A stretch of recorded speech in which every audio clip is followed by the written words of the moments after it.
술람미 여인은 마음으로 사랑하는 여인이 있었습니다. 그는 양치기 목자였습니다.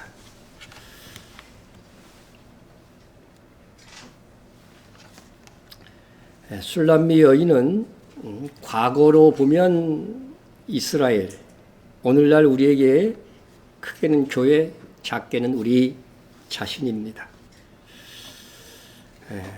그리고 양치기 목자는 선한 목자이신 예수님이십니다.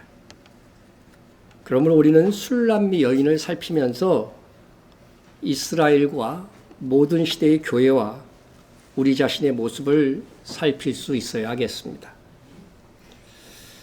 술람미 여인은 목자를 사랑했습니다. 믿었다는 것이죠. 그런데 그 아름다움이, 술람미 여인의 아름다움이 솔로몬 궁에 알려졌는지 그의 뜻, 그의 의지와는 달리 왕궁으로 끌려와 왕비 혹은 후궁이 되어야 하는 상황에서 아가서가 시작되고 있습니다. 왕궁의 법도는 왕비 혹시 후궁이 될 여인은 왕과 동침하기 전에 정결하게 자기를 예비하는 기간이 있습니다. 술람미 여인의 처지는 이러한 상황 속에 놓여 있었던 것입니다. 이것이 바로 세상 속에 존재하는 우리 그리스도인의 상황이라고 하는 것입니다. 그러나 술람미 여인은 이같이 슬픈 상황 속에서도 마치 우리나라 갑순이와 갑돌이 노래 있잖아요.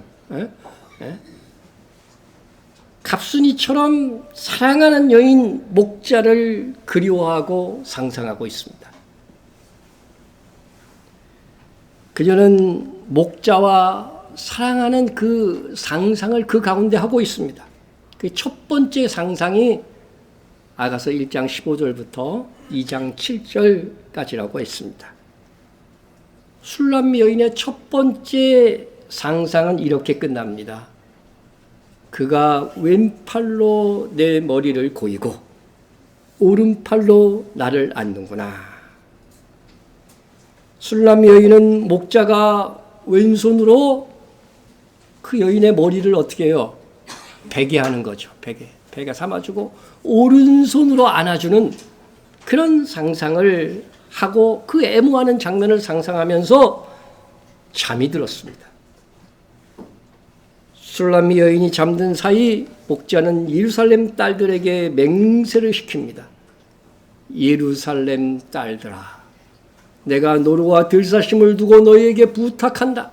부탁한다는 말은 원어상 맹세시키는 겁니다. 내 사랑이 원하기 전에는 흔들지 말고 깨우지 말지니라. 이 말씀은 원어를 살펴보니까 여인이 한 말인 줄 알았는데 목자가 한 말이었습니다. 내 사랑, 이게 여성 단수니까 당연히 이 말은 목자가 한 말입니다. 그러니 잠든 것은 목자가 아닌 누가 잠든 거예요? 술람미 여인이 잠들어 있는 거예요. 이런 전 강의에서도 제가 좀 몰랐던 부분인데 원어를 살펴서 정확하게 하는 것입니다. 이스라엘을 지키시는 이는 졸지도 아니하시고 주무시도 아니하시리로다. 이 말씀에 비추어 보아도 우리의 신랑 되신 주님께서 잠드신 것이라기보다는 술람미 여인으로 표현한 이스라엘 혹은 교회가 잠든 것입니다. 주님께서 우리의 단잠을 깨우려 하지 않습니다. 우리가 사랑을 나누시되 주님은 잠들지 않으시고 우리의 행복한 잠을 방해하지 않고자 예루살렘의 딸들에게 우리의 잠을 깨우지 못하도록 맹세까지 시킨 것입니다. 여호와께서는 그의 사랑하시는 자에게는 뭘 주셔요? 잠을 주시는도다. 혹시 잠 못 자시는 분이 있으면 이 말씀 붙들고 날 사랑해 주세요 하고 기도하시기 바랍니다. 우리를 사랑하시는 주님은 주님과 함께하는 우리의 행복한 잠을 보장해 주시는 것입니다. 우리는 주님과 함께 행복한 잠을 예배와 기도에 적용해 보기도 했습니다. 그러나 잠은 이중적인 의미가 있습니다. 행복한 잠이라고 해서 계속 잠들어 있다면, 잘 자는 거는 정말 행복한 일이죠. 근데 너무 오래 계속 잠들어 있다면 깨어서 마땅히 해야 될 일을 하지 못하게 됩니다. 나는 구원이 보장된 그리스도의 신부라고 안심하고 거기에만 젖어서 나는 구원이 보장된 하나님의 백성이야. 거기에 그 안심하고 헌신이나 충성 일하지 않고 있다면 이는 너무 오랫동안 잠들어 있는 것이 됩니다. 예? 여러분, 구원의 감격은 좋은 것입니다.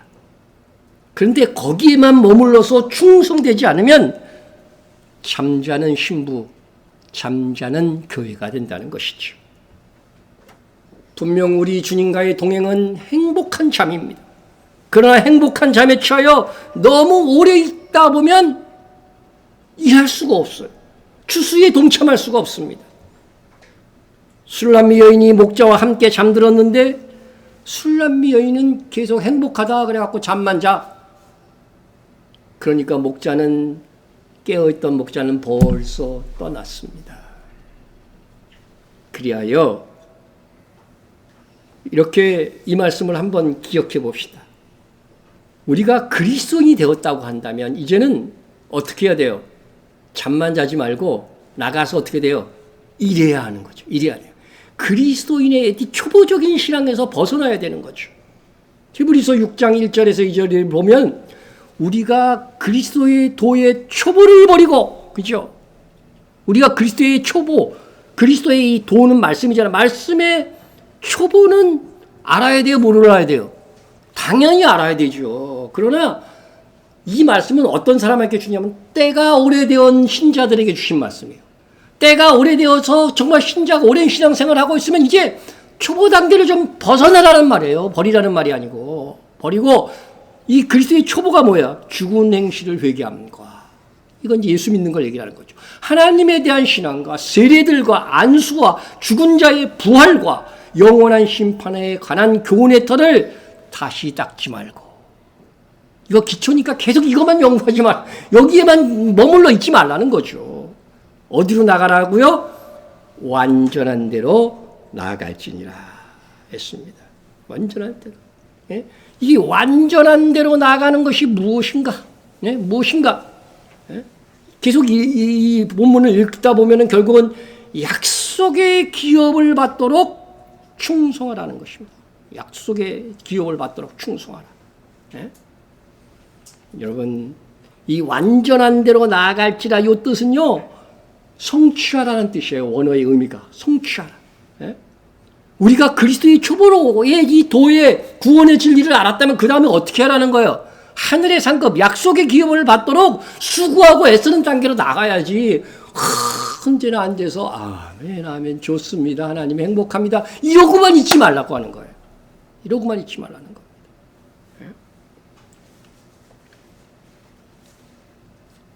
그런데 술람미 여인이 그랬어요. 예.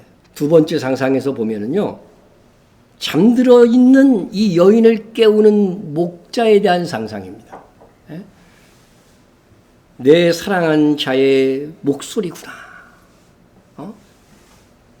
보라, 그가 산에서 달리고 작은 산을 빨리 넘어오는구나. 술람미 여인이 두 번째 상상 속에는 사랑하는 목자가의 목소리가 어디선가 막 들려와요.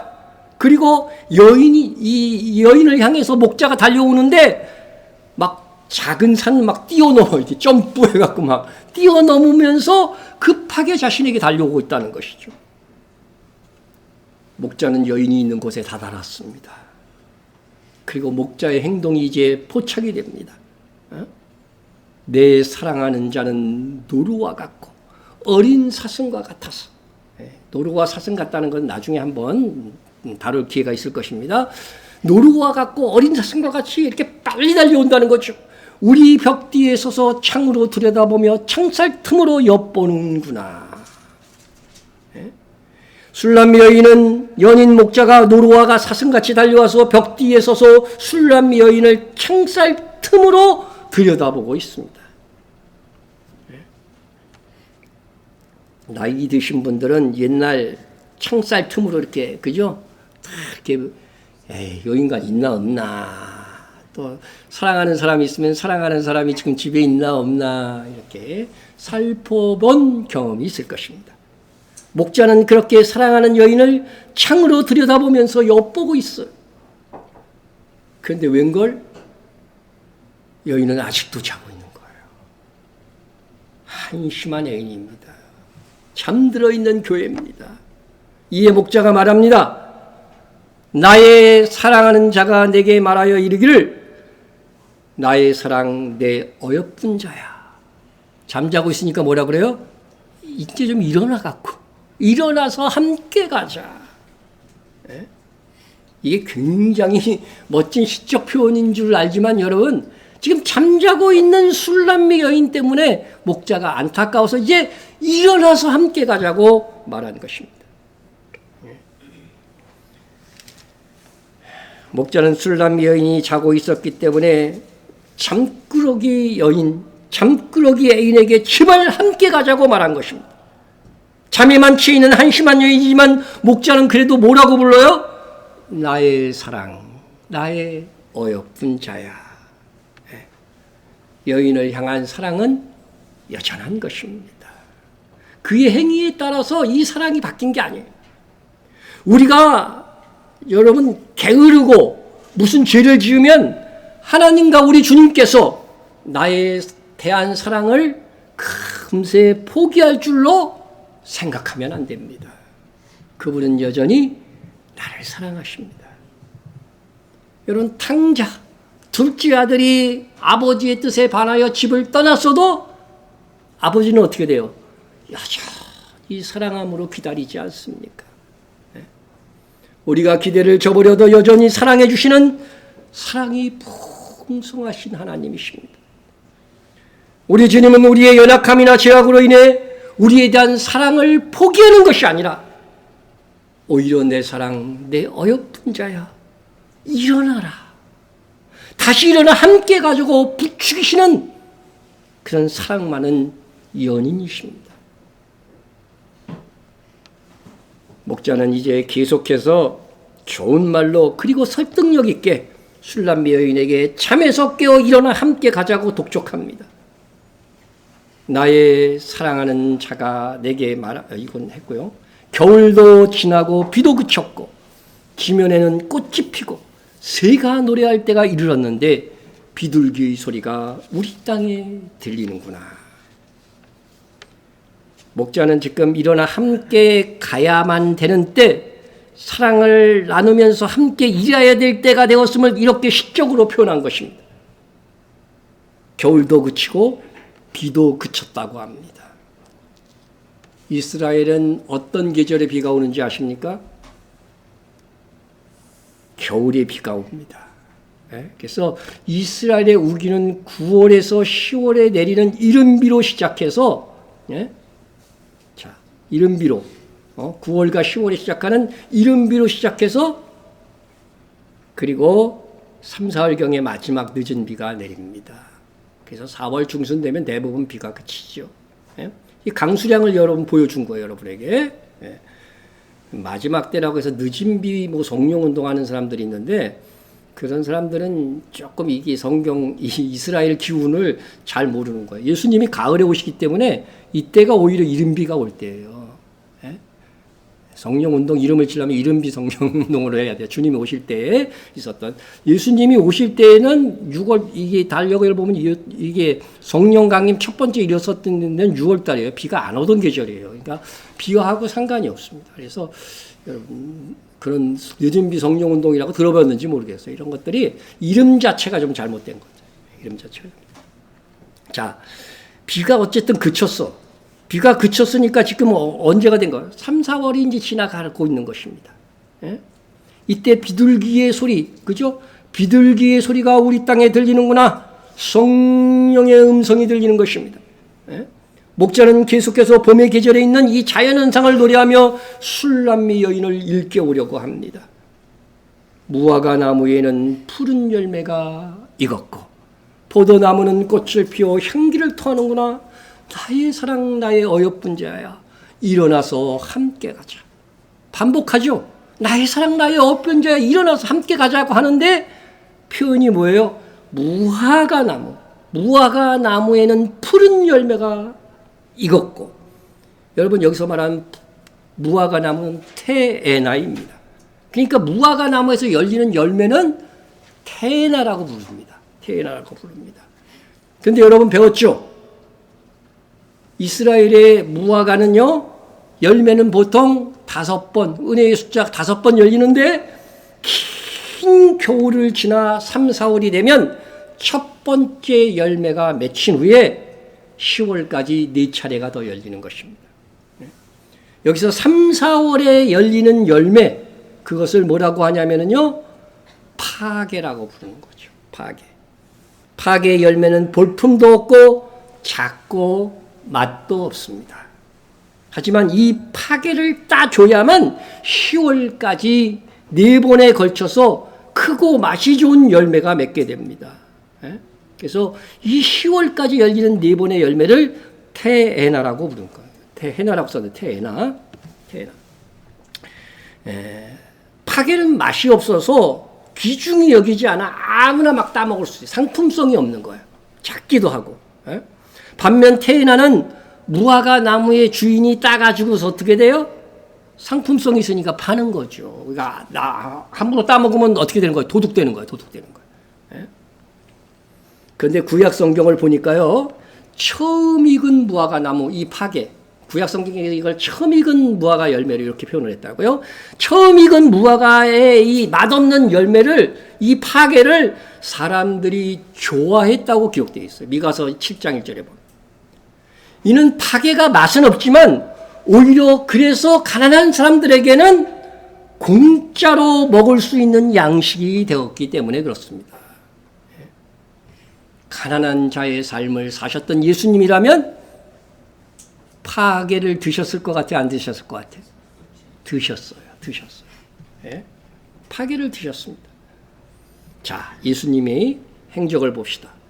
길가에 한 무화과 나무를 보시고 그리로 가서 잎사귀밖에 아무것도 찾지 못하고 나무에게 이르시되 이제부터 영원토록 내가 열매를 맺지 못하리라 하시니 무화과 나무가 곧 마른지라.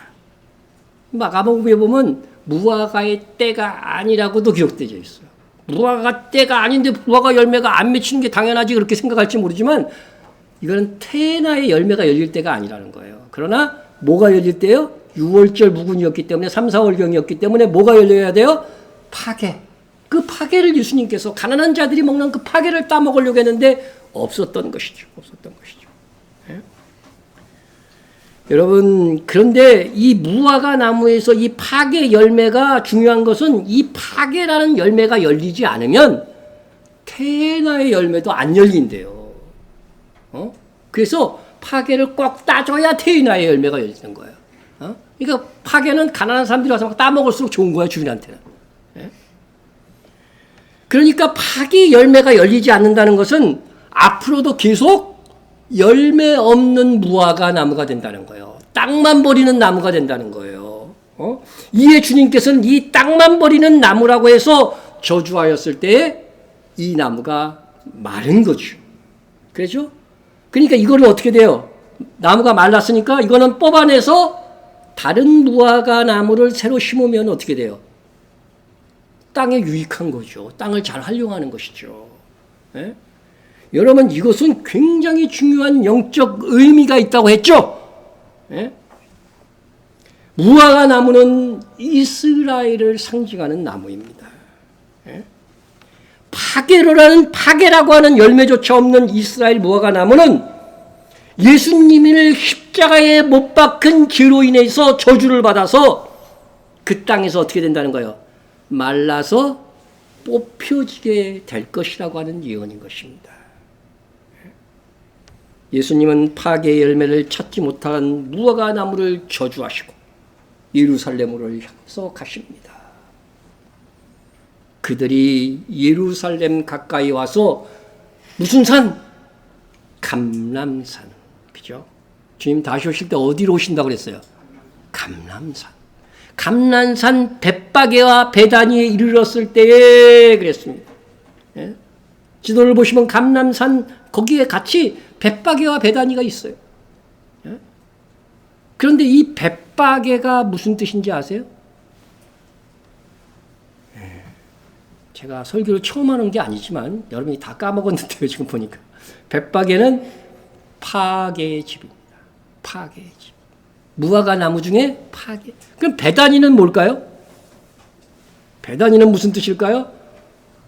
테나의 집입니다. 그러니까 파괴의 마을, 테나의 마을이라는 그런 뜻이 됩니다. 예? 주님은 이곳을 거쳐 예루살렘에 입성하시고 십자가를 지셨습니다. 여러분, 예수님의 초림의 상황은 재림하실 때의 행적의 그림자가 된다고 제가 누차 말씀드렸습니다. 감람산으로 예수님께서 낙이 타고 입성하실 때에 대환영을 받았죠. 그와 같은 일이 재림 때에도 있을 것이라고 주님께서 말씀하셨잖아요. 이게 초림의 상황이 재림에서도 재현된다는 거죠. 예? 초림의 상황이 완전히 초림의 상황과 똑같지는 않지만 그대로 재현이 되는 것입니다. 다시 오실 주님은 감람산 벳바게와 베다니를 거쳐 예루살렘 성전 동평문으로 입성할 것이라고 이거는 구약 성경에도 예언되어 있습니다. 스가랴서에 보면은 그날에 그의 발이 예루살렘 암 곧 동쪽 감람산에 서실 것이로.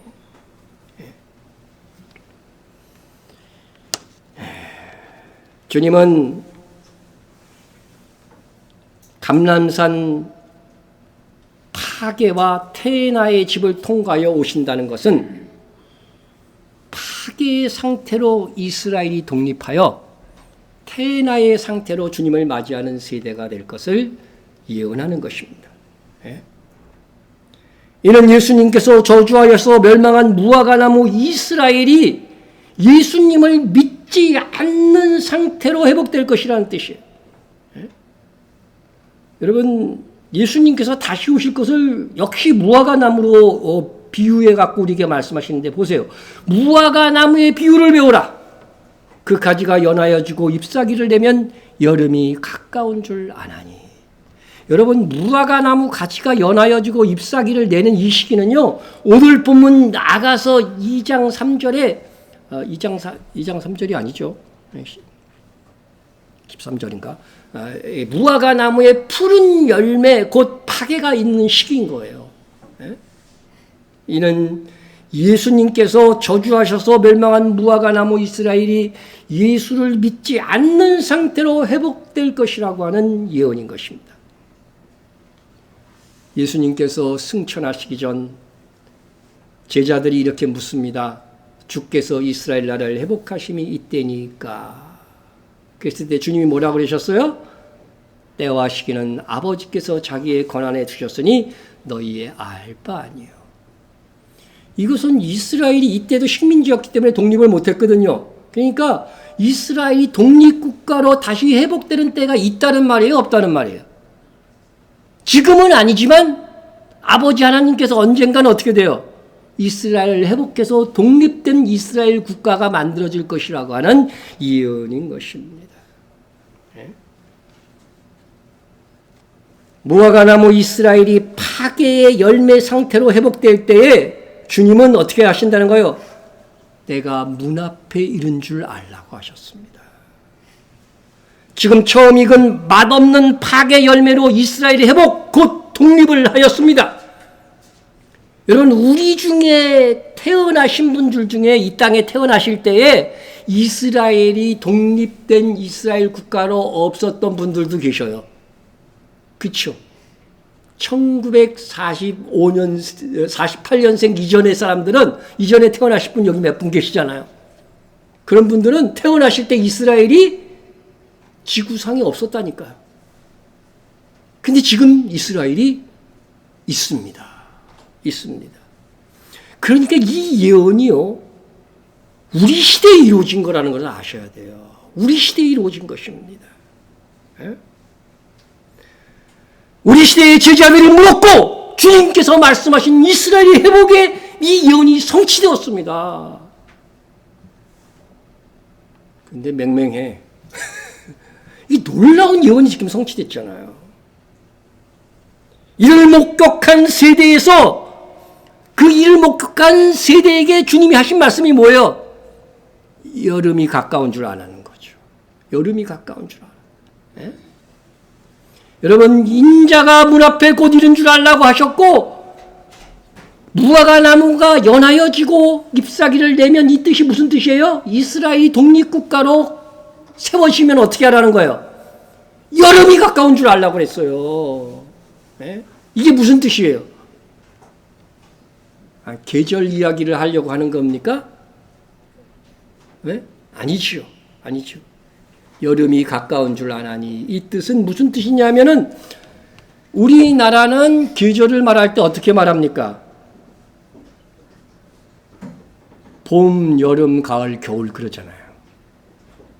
근데 이스라엘에서는 가을, 겨울, 봄, 여름 그럽니다. 예? 여름이 끝계절이에요. 여름이 끝계절. 예? 그러니까 여러분, 여름이 가까운 줄 알라는 말은 무슨 뜻이에요? 끝이 가까웠다는 거예요. 이 세상 역사가 끝날 날이 가까워졌다는 것이죠. 그리고 희한하게 이 여름이라는 단어 자체도요, 끝하고 거의 발음이 비슷해요. 끝이라는 단어. 그래서 끝이 가까웠다는 거죠. 주님 다시 오실 그 끝이 가까웠다고 하는 것입니다.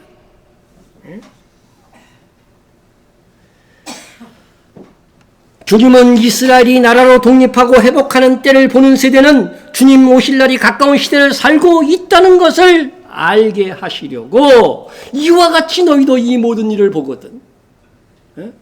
이 모든 일이 뭐예요? 이스라엘이 독립되는 그 일을 보거든. 인자가 가까이 곧 문 앞에 이른 줄 알라. 이 말씀을 남겨두신 겁니다. 인자가 문 앞에 이른 줄 아는 세대에게는 아는 것으로 끝나는 것이 아니라 사명이 있습니다.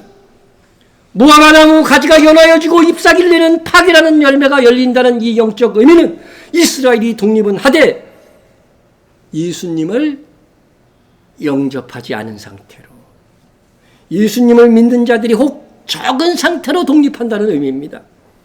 파괴는 그래도 먹을 수는 있었으니까 예수 믿는 사람이 극소수였다고 보는 것이 좋을 것 같습니다.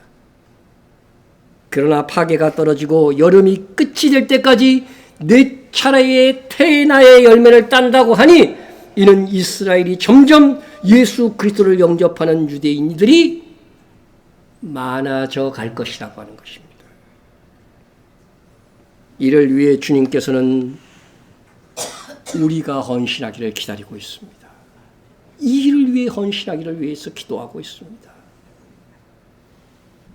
형제들아, 너희가 스스로 지있다면서 이 신비를 너희가 모르기를 내가 원하지 아니하노니, 이 신비는, 이 신비라는 단어는 비밀이라는 뜻이에요. 다른 데서는 비밀로 되어 있는데 원어에서는 다 미스테리온이라는 단어예요. 흔히 얘기하는 우리가 영어로 미스테리. 미스테리는 뭐예요? 듣고 봐도 못 깨달아. 다 얘기해 줬는데도 못 깨닫는 사람들이 있는 거죠. 그러나 우리는 이것을 깨달아 알아요. 다른 사람이 비밀로 여기는 것을 우리는 깨달아 알아야 된다는 거죠. 그 바울이 모르기를 원하지 아니한다고 하는 이 신비가 도대체 뭐냐 하는 것이죠. 네? 이방인의 충만한 수가 들어오기까지 이스라엘의 더더는 우둔하게 된 것이라. 여러분, 바울이 전한 이 신비 곧 이 비밀은 뭐냐면 계시록 10장 7절에서 이것을 말하고 있는데 보세요. 일곱째 천사가 소리를 내는 난 그의 나팔을 불려고 할 때 하나님이 그 종 선지자에게 전하신 복음과 같이 하나님의 그 비밀이 이루어지리라. 네? 여러분, 이건 그러니까 복음의 궁극적인 최종 끝을 얘기하는 거죠. 복음은 예수를 믿고 우리 구원이 완성되는 거잖아요. 예? 그 종 선지자의 지는 복음이에요. 이게 복음의 이 비밀. 예? 이것은 다시 말해서 예수 그리스도가 오심으로 이루어지는 천년왕국에 대한 하나님의 나라에 대한 이야기입니다. 따라서 주님 다시 오실 때가 가까워질수록 이방인의 각성으로 유대인에게 복음을 전하는 일이 생기는 것입니다. 여러분, 이방인의 충만한 수가 들어오기까지 그렇게 되어 있는데, 그런데 여기서 수라는 단어는 원래 없어요. 없어. 이 수라는 단어가 원어에 없다고 제가 얘기했죠. 그죠? 그래서 다른 번역으로 좀 읽으시면은 이 신비는 곧 이방인의 충만함이 이르기까지 이스라엘이 부분적으로 눈멀게 된다는 것이라 입니다. 여러분, 이 이방인의 충만함이 뭘까? 이방인의 충만함이 뭘까?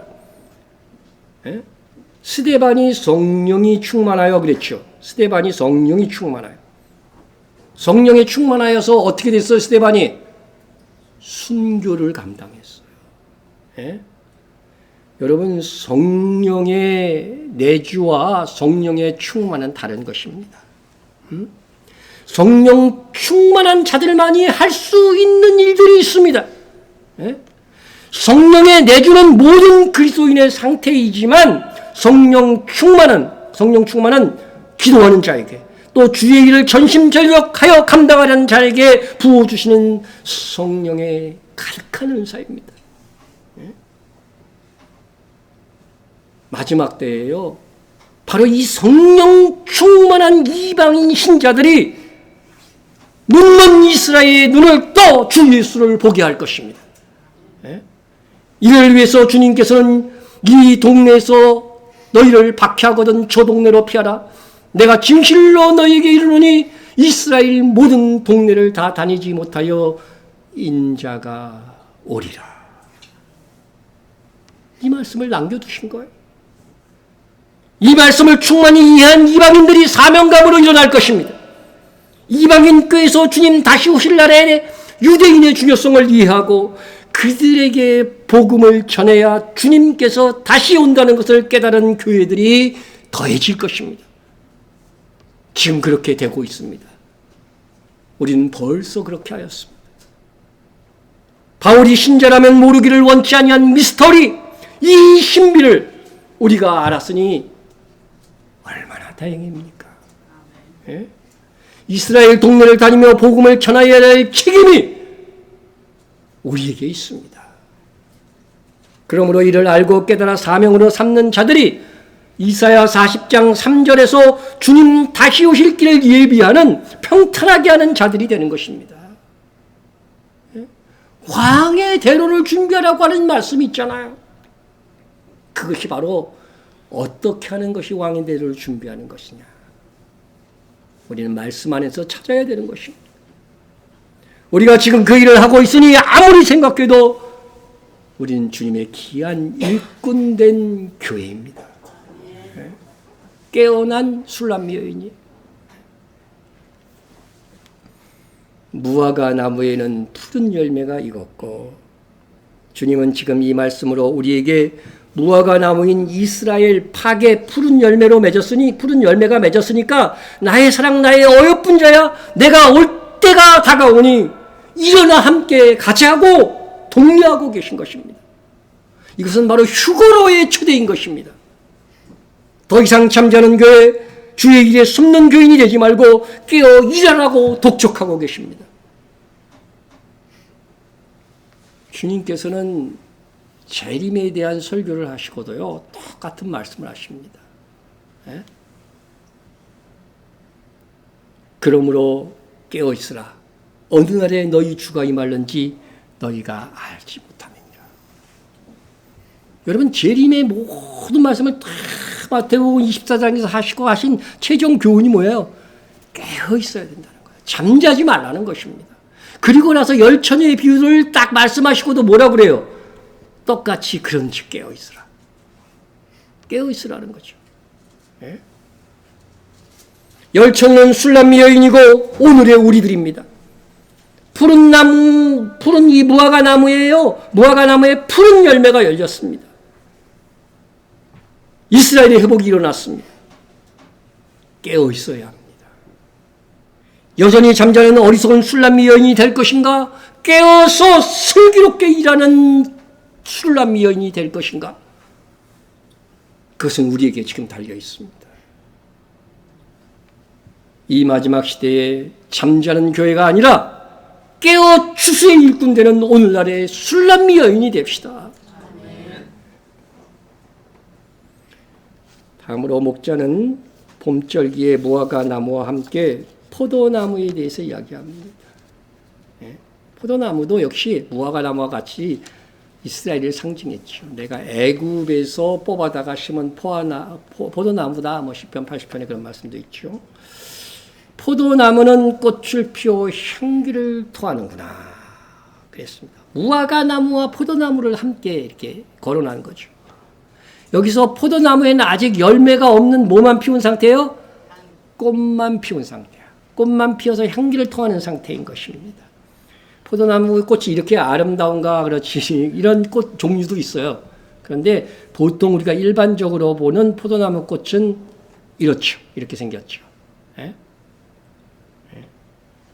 그런데 이 포도나무의 특징은요, 무화과 나무와 함께 어떤 특징을 갖고 있냐면요, 열매를 맺기 위해서 꽃과 나비가 필요하지 않다는 거예요. 이미 뭐예요? 스스로 생명력을 가졌다는 의미겠죠. 예? 그래서 수정을 하지 않아도 된다는 거예요.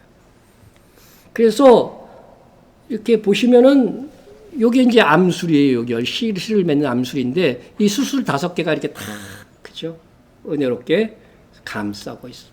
그래서 이 수술을 자세히 보시면 이렇게 뚜껑 같은 게 이렇게 덮고 있어요. 그래서 때가 되면은 이 수술이 뚜껑이 딱 떨어지면서 탁 터지면서 가루를 뿌립니다. 그러면 자가수정. 나비볼 없어도 자가수정이 되는 거예요. 자가수정. 그래서 여기에서 씨가 어떻게 돼요? 씨에 이제 살이 막 붙기 시작하는 거예요.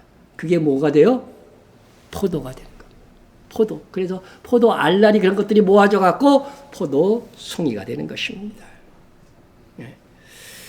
요즘은 개량을 해갖고 씨가 없는 대를 이을 수 없는 그런 포도들이 나오죠. 이런 포도들. 우린 주로 이런 거 많이 먹었죠, 이번에. 예, 많이 먹었습니다. 근데 이런 포도는 어떻게 생산하는 건가 이렇게 봤더니요. 포도나무에 화학작용을 일으켜가지고서 씨가 안 생겼는데 씨가 생긴 것처럼 착각하게 만드는 거예요. 그래서 씨도 없는데 막 이렇게 막 살이 붙는 거야. 여러분, 요번에 코로나 약 중에 DNA? 그거, 모더나에서 나온 거. 그런 것이 코로나에 우리가 안 걸렸는데, 코로나에 들린 것처럼 착각하게 만드는 거죠. 우리 유전자로 만든 거야. 착각하게 만들어갖고 항체가 나오도록 만드는 거예요. 그러니까, 그게 그 주사를 맞고 하루 이틀은 굉장히 아프잖아요. 응? 그거하고 똑같은 원리라는 거죠. 응? 자, 그러니까 한마디로 포도나무에게 사기쳐서 열매를 맺게 한 것이니까 이게 자연적인 것은 아니라는 거죠. 그래서 씨가 없어 먹기에는 좋을 수 있으나 하나님께서 만드신 자연적인 것이 아니니 과연 그것이 건강에 유익할까 의문을 제기하는 분들도 있더라고요. 여러분, 하나님께서 자연적으로 주신 것이 최고입니다. 최고입니다. 어쨌든 이렇게 무화과나무, 포도나무는 스스로의 생명을 가진 나무들이에요. 나비와 벌이 필요 없어요. 예? 무화과나무의 파괴라는 열매가 있을 시기와 포도나무의 꽃이 피는 시기는 동일하게 봄이 되었다고 하는 시적인 표현인 것입니다. 예? 회복이 시작됐다는 거죠. 회복이 시작되는 거. 이것이 언제라고요? 6월절이 가까워오는 시기입니다. 예? 여러분, 마지막 시대의 회복이 6월절부터 시작하는 거죠. 6월절. 예. 자, 농사로 하면 6월절 절기 속에 있는 이 시기에 뭐가 있냐면 초실절이 있어요. 초실절은 보리 추수를 시작하는 거예요. 예? 사람들은 오순절을, 맥추절을 지키려고 하는데 그거 다 원어에서 잘못된 거라 했죠. 그죠? 초실절에 보리 추수를 시작해요. 그리고 오순절에 뭐를 해요? 밀추수를 시작하는 것입니다. 그러니까 이 6월절에 있는 시기는요, 보리를 추수하고 또 밀농사를 어떻게 돼요? 막 또 이렇게 지어야 되는 거죠. 첫 열매를 거두기 위해서요, 오순절, 초실절부터 어떻게 돼요? 뭐를 또 심는 거예요? 벼를 심어가지고 수확을 하는 겁니다. 또 무화과 나무, 포도나무가 어떻게 돼요? 꽃이 피고 가지가 연해졌으니까 어떻게 돼요? 그때 가지치기도 해야 되고 일할 게 많은 계절이에요. 일할 게 무지하게 많은 계절이에요. 여러분 그것을 여러분들 염두에 두시고 이 성경을 봐야 됩니다.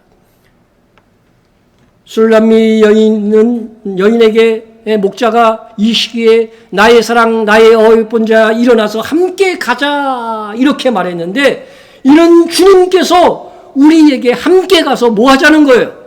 추수하는 일을 하자. 추수하는 일이 뭔지 알잖아요. 그죠? 땅 끝까지 이르러 내 증인이 되라는 말씀인 것입니다. 그러니까 봄의 절기에 예수님의 십자가를 기억하고 주님 다시 오실 때까지 뭐 하라는 거예요? 장사라는 거죠. 복음 전하는 일을 하라는 거 아니에요? 그게 달란트 비유고 문화의 비유의 이야기인 것입니다. 우리는 잠자는 술람미 여인이 아니라 깨어 일어나 일하는 술람미 여인이 되어야겠습니다. 그럼에도 아가서 2장의 술람미 여인은 그렇지 못했습니다. 바위 틈 낭떠러지 은밀한 곳에 있는 나의 비둘기야. 목자는 바위 틈 낭떠러지 은밀한 곳에 숨어있는 술람미 여인을 향해서 나의 비둘기야 외쳤습니다. 목자는 1장 15절에서도 여인을 향해 내 눈에 너는 비둘기 같다 이렇게 말한 적이 있습니다. 목자는 여인이 잠들어 있는 상태를 마치 바위 틈 낭떠러지 은밀한 곳에 숨어있는 비둘기에 비유했습니다. 여인은 목자의 목소리에 일어났는지는 모르지만 여전히 목자를 피해 은밀한 곳에 숨어있는 것과 같다는 것입니다. 연인을 맞이해야 하는 술람미 여인인데 그렇지 않았습니다. 사랑하는 연인 목자가 찾아와서 그의 목소리를 들려주고서 같이 가자고 하는데 숨어있는 여인. 여러분 이해가 되십니까? 마음이 없는 연인임은 모르겠지만 연인도 사랑한다고 하는데 이 목자를 사랑하는데 찾아왔는데도 잠들고 숨어있다고 하니 이해가 되지 않습니다. 그럼에도 목자는 포기하지 않고 그 여인에게 그죠? 그 여인에게 내가 내 얼굴을 보게 하라. 내 소리를 듣게 하라. 내 소리는 부드럽고 내 얼굴은 아름답구나. 간청을 합니다. 서로 사랑하는 사이임에도 심지어 동침까지 한 친한 사이임에도 술람미 여인은 찾아온 목자에게 무덤덤한 단계를 넘어서서 숨어 있어요. 여러분 목자는 이상이 없습니다. 목자의 사랑은 여전합니다. 우리 주님은 이상이 없습니다. 주님은 여전히 우리를 사랑하십니다. 그런데 술람미 여인이 숨어있는 것이 문제입니다. 이스라엘이 문제고 교회가 문제인 거죠. 이것은 오늘날 교회에서도 일어나고 있는 일입니다. 성령께서 내주하시는 우리에게도 일어나는 일입니다. 나에게 성령의 감화와 감동이 있음에도 불구하고 반응하지 않고 냉정한 나의 모습은 없었습니까? 우리 안에서 내가 내 얼굴을 보게 하라, 내 소리를 듣게 하라는 이 주의 음성이 있습니다. 그럼에도 숨어 있는 겁니다. 이것이 하나님께서 사랑하신 사람들에게 태초부터 지금까지 있는 일들이에요. 예? 아담과 하가 하나님께서 에덴 동산 중앙에 있는 그 선악과만 어떻게 하라고 그랬어요? 다 따먹어도 좋으니까 요거 하나 따먹지 마라. 예? 그것을 나를 사랑하는 증거로 삼으라는 거죠. 예? 그런데 그거를 따먹었네. 그러자 그들의 목자였던 하나님 여호와께서 그들을 찾아오십니다. 하나님의 목소리를 그들에게 들려줍니다. 예? 여러분 이랬을 때 어떤 상황이 창세기 3장 8절에 기록되어 있냐면 그들이 그날 바람이 불 때 동산에 걸리신 여호와 하나님의 소리를 들었어요. 듣고 아담과 그의 아내가 여호와 하나님의 낯을 피하여 동산나무 사이에 숨은지라. 술람미 여인이 사랑하는 목자를 피해 숨은 것처럼 아담과 그의 아내도 하나님의 목소리를 듣고도 하나님의 낯을 피해서 숨었습니다. 예? 여러분 너무 똑같지 않습니까? 바위틈 낭떠러지 은밀한 곳에 숨은 것과 동산나무 사이에 숨은 것만 다른 것입니다. 여러분 숨은 원인이 뭘까요? 숨은 원인이 뭐였습니까? 사랑하는 사람 사이에도 숨는다고 한다면 이거 다 이유가 있는 거야. 뭔가 죄를 지은 거죠. 불륜이 있는 것입니다. 술람미 여인도 목자와 사랑을 나누고 하나가 되었으나 목자가 떠난 사이에 죄를 지은 것입니다. 무슨 죄인지는 몰라도 볼 면목이 없는 죄를 지은 것입니다. 우리의 모습이기도 합니다. 이에 목자는 술람미 여인으로 죄를 짓게 만든 장본인이 누구인지를 밝혀줍니다. 우리를 위하여 여우, 곧 포도원을 하는 작은 여우를 잡아라. 우리의 포도원에 꽃이 피었습니다. 포도원은 성경에서 이스라엘 또한 우리 교회를 상징하는 성경 구절이라고 하는 것은 이건 차고 넘치죠. 예? 아담과 하와에게 주신 에덴 동산을 헌 것은 누구였습니까? 뱀, 옛뱀 마귀라고 성경이 밝히고 있습니다. 그러면 이스라엘과 교회를 상징하는 포도원을 허는 여우는 누구일까? 목자와 술람미 여인의 사랑의 관계를 파괴하는 여우, 곧 교회와 우리 주님과의 사랑의 관계를 이간질하는 여우는 누구일까? 여우의 정체, 이스라엘아 너의 선지자들은 항무지에 있는 여우 같으니라. 이스라엘이라는 포도원에 몰래 들어온 거짓 선지자들이 여우입니다. 이들은 하나님의 말씀을 전한다고 하지만 실상은 자기 꿈, 자기 이익을 위하여 선포하는 자들입니다. 거짓을 예언한 선지자들이 그들이 서로 꿈꾼 것을 말하니 그 생각인즉 그들의 조상들이 바알로 말미암아 내 이름을 잊어버린 것 같이 내 백성으로 내 이름을 잊게 하려 함이로다. 거짓을 예언하여 하나님의 이름을 잃어버리게 하는 자들이 거짓 선지자입니다. 제가 이번 주 어느 교회 큰 교회의 예배의 동영상을 보았는데 도저히 예배라고 할 수가 없었어요. 예? 격렬한 정치 선동인데 성도들이 타멘하면 하고 있는 거예요. 예? 목사가 자기 신념과 이익을 위한 선동을 합니다. 거긴 예수 이름이 없습니다. 성도들은 전혀 구별도 하지 못하고 거기에 경도되어 있어요. 교회인데 분명히 예배인데 예배는 하나님께 드리는 거잖아요. 하나님께 영광을 돌리는 시간인데 정치적 선동만 있습니다. 여러분 정치가 종교화되면 가장 무서운 우상 숭배가 되는 거예요. 여우는 포도원을 허는 목적을 달성했습니다. 과거 이스라엘 백성들도 이를 잘 구별하지 못했습니다. 오히려 거짓 선지자의 편에 섰습니다. 거짓 선지자는 그렇게 이스라엘이라는 포도원을 허는 자들이었습니다. 예수님께서도 여우에 대해서 말씀하십니다. 너희는 가서 저 여우에게 이르되 오늘과 내일은 내가 귀신을 쫓아내며 병을 고치다가 제3일에는 완전하여 지리라 하라. 주님은 누구를 가리켜서 여우라고 하신 것일까요? 이 여우가 누구였을까요? 예? 여우가 누구였습니까? 그는 에돔 족속이었으나 유대인을 다스리는 왕. 그러니까 가짜 왕이죠, 가짜 왕. 유대인의 왕은 유대인 중에 나와야 되는데. 예? 에돔 족속이었으나 유대인을 다스리는 왕이 되어서 진짜 유대인의 왕 예수님을 죽이려 했습니다. 그러자 예수님은 헤롯을 가리켜 여우라고 한 것입니다. 이처럼 여우는 이스라엘 내에 들어온 거짓 선지자, 거짓 왕인 거죠. 주님 다시 오시기 직전에 거짓 선지자, 최종적인 거짓 선지자죠. 최종적인 거짓 왕인 적그리스도가 등장하여 이스라엘뿐 아니라 교회라고 하는 포도원을 헐고 그 백성을 죽일 것이라고 하는 예언이 있습니다. 교회는요, 교회 박세력이 아니라 교회 내 여우들에 의해 더 심한 손상을 입습니다. 여러분, 666표를 맞게 하는 게 적그리스도가 아니고 여우라고 지칭한 거짓 선지자예요. 성경을 보세요. 계시록 13장을.